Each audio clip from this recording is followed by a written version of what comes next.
Intermittent fasting is one of the most powerful tools you can use when it comes to weight loss, improving overall health, and longevity. Having said that, a lot of people like living on the edge and see what they can get away with. A question I often get asked is if you follow some sort of intermittent fasting schedule, can you just eat whatever you want? Can you eat burgers, pizza, chips, cookies, crackers, candy, and all the goodies? I'm gonna break it all down in this video. These are the exact same tips that I give to all my students, and they've all gone to see some amazing results. So you know it works. Before we get started, don't forget to give this video a like, subscribe to my channel, and hit the bell to get notified every time I post a new video every week. It really helps support my channel. All right, let's get into it.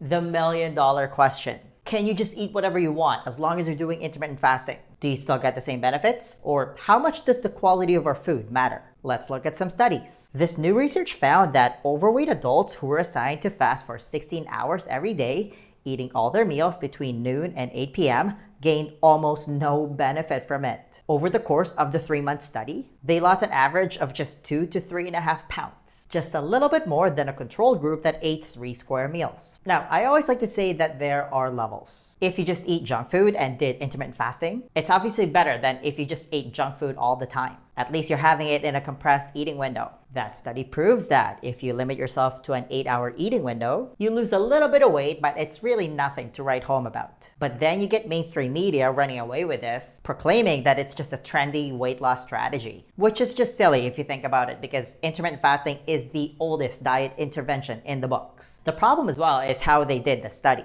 If you read the fine print, they didn't really factor in the quality of the food. We don't know what they ate. But if you're still eating pizza, pasta, candy, chips, cookies, and that 8-hour eating window, that's still not good for you. Your body still has to deal with all that toxic vegetable seed oils, processed carbs, and sugar. Also, the participants were allowed 0-calorie drinks during the study, which is a big no-no in my books. I always get a kick when someone tries to argue that artificial sweeteners are okay. It really just speaks to how addicted those people are to sugar. Listen, you can't use artificial sweeteners during your fast. You're just sabotaging yourself. You also can't drink diet soda or really anything that's branded as 0 calories but is artificially sweetened. When you fast, one of the biggest things you're trying to do is bring down your insulin levels, which again is your storing hormone. Yes, artificial sweeteners and diet soda have 0 calories. That doesn't really mean anything. Like nothing that sweet gets a free pass once it enters your system. There is absolutely no free lunch here. Because drinking diet soda and taking in artificial sweeteners triggers the cephalic phase insulin response, or CPIR, which inadvertently breaks your fast. Your body starts to think that you're eating because it just tasted something sweet. The pancreas then responds by producing insulin to store all the food that's about to come in.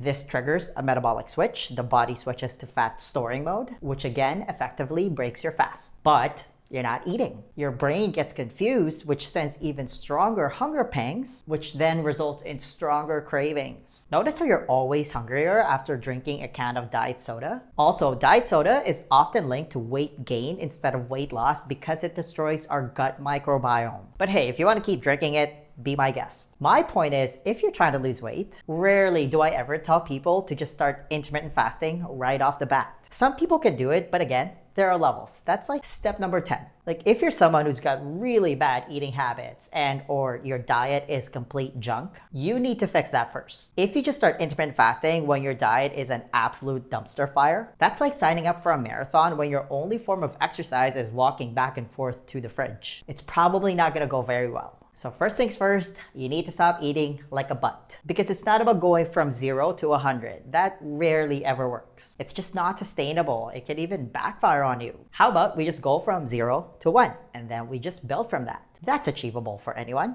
Baby steps. Like if you're someone who eats fast food, chips, cookies, candy, and then you drink multiple cans of Coke or Diet Coke every day, first you need to start replacing them with healthier alternatives like nuts, cheese, hard-boiled eggs, dark chocolate, and water. Absolutely no liquid calories. If you're someone who grazes on food all day, like you eat 6 small meals a day, you need to cut that down to 5 and then 4 and then just eat 3 square meals a day. In terms of your meal composition, it's actually easy. Just eat single ingredient, mostly unprocessed, nutrient-dense foods. In short, real food. We evolved to eat plants and animals. I want you to revolve your diet around those 2 things. We're talking eggs, chicken, beef, fish, vegetables, seasonal fruit, and the likes. Keep it simple. Don't worry about supplements and protein powders. That's like majoring in the minor. When you clean up your diet and eat real food, it's gonna moderate your insulin levels, which means you can easily tap into your fat stores and burn it for energy. But that's ground zero. You need to slowly teach your body to become good at burning fat again. That's called metabolic flexibility because all this time you've just been carb dependent. It takes around 3 to 6 weeks of consistent effort in order to get there. A lot of people struggle mightily when they do intermittent fasting because they find out about it and how awesome it is. They do it, but they don't really adjust their diet. Again, they're still very much carb dependent. So they get really hungry, they get headaches, they feel fatigued, they have the worst time doing it, so they quit and then they say it didn't work for them. It's actually perfectly normal to feel like crap if you do it that way because your body is literally freaking out. It's going through carb withdrawals. This could even backfire on you because it's way too stressful to your body. One of the negative side effects is your body starts to break down muscle in order to create glucose through the process of gluconeogenesis in order to feed your starving brain that's been reliant on a steady supply of glucose all this time. And that is exactly what happened to the intermittent fasting group in this study. Most of the weight that they lost was actually not body fat, but lean mass, which unfortunately includes muscle. Here's the thing.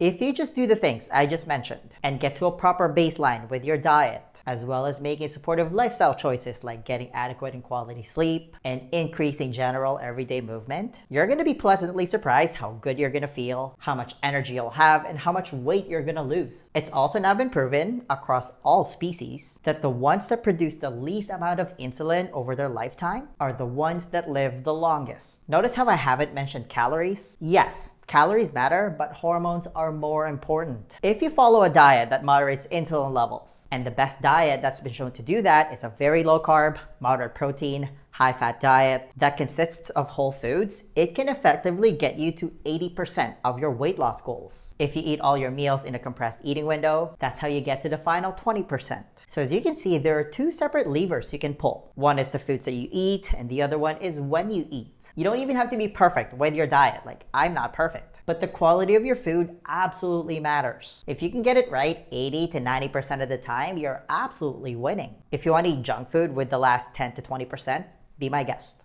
The next question then becomes, how are you actually supposed to eat if you want to lose weight? Because here's the thing. 80% of your body composition is determined by your diet. You can't just freestyle this part. Do you have a proven plan that you can follow? To help you with that, I want to give you a free copy of my Lean Body Blueprint. This is how I was finally able to get rid of all my unwanted body fat without depriving myself of my favorite foods or spending countless hours at the gym. It's a simple 4-step process specifically designed for busy professionals, and it's the exact same blueprint that I teach to all my students, and they've all gone to see some amazing results. If you want to be the next success story, then download your free copy of the Lean Body Blueprint right now. There's going to be a link somewhere at the top here or in the description box. Just click on it, type in your email, and I'll send it to you right away. Hey, give this video a thumbs up if you enjoyed it and share it with your friends. Please subscribe to my channel if you haven't already. I post a new video every week, and feel free to leave a comment below if you have any questions about this video. Alright, I'll see you in the next one.